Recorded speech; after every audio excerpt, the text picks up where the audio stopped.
అన్నమయ్య జిల్లా రాయచోటిలో కాశ్మీర్లోని పహల్గాంలో పర్యాటకులపై ఉగ్రవాదులు జరిపిన దారుణ హత్యాకాండకు నిరసనగా రాయచోటి జర్నలిస్టులు శ్రీసాయి ఇంజనీరింగ్ కళాశాల విద్యార్థులతో కలిసి క్యాండిల్స్ నిరసన ర్యాలీ నిర్వహించారు.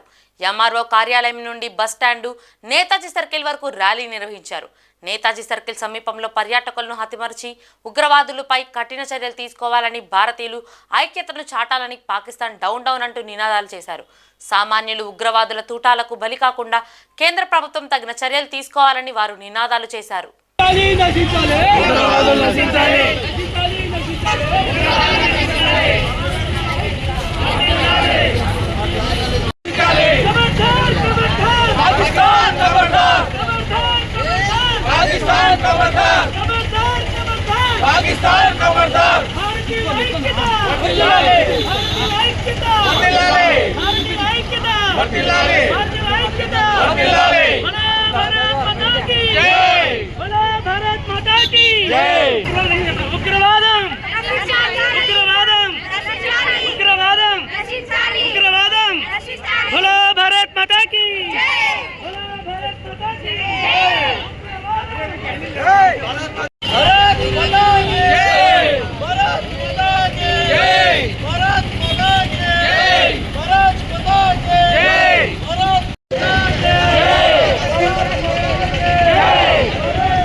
తీర్చుకుంటాం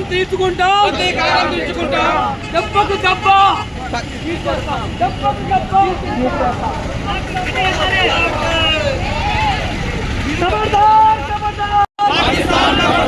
నశించాలి నశించాలి ఉగ్రవాదం నశించాలి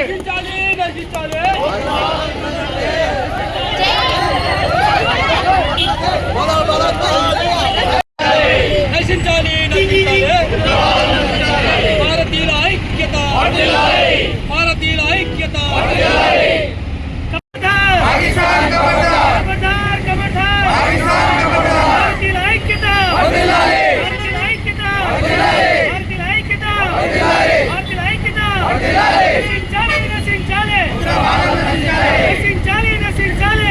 జరిగిన 26 మంది అమ్మాయిల హత్య పైన యావత్ ప్రపంచం పాకిస్తాన్నే ఏలెత్తి చూపిస్తుంది.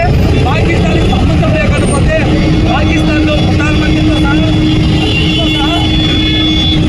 మనం చూస్తాను మీడియాలో ఎన్ని కుటుంబం వస్తారో వాళ్ళిద్దరూ ఎన్నిసార్లు మాట్లాడుతున్నారు. రాబోయే కాలంలో పాకిస్తాన్ అన్నింటికి సిద్ధపడిందో ఇందుకు తగిన మూల్యం పాకిస్తాన్ తీసుకుంటాం. మతాలకు అతీతంగా, కులాలకు అతీతంగా మొత్తం భారతీయులు అందరూ కూడా మనం జరిగినటువంటి పహల్గా జరిగినటువంటి చర్యకు నిరసనగా గ్రామాలలో, పట్టణాలలో భారీ నిరసన చేస్తున్నారు. ఈ సందర్భంగా ఏపీయూడబ్ల్యూజే వారి ఆధ్వర్యంలో, అలాగే మా సాయి ఇంజనీరింగ్ కళాశాల విద్యార్థులు అందరూ భారతదేశానికి అండగా ఉంటామని, అలాగని అవసరమైతే పాకిస్తాన్ యుద్ధానికైనా సరే మేమందరం కూడా అండగా ఉంటామని తెలియజేస్తున్నాం.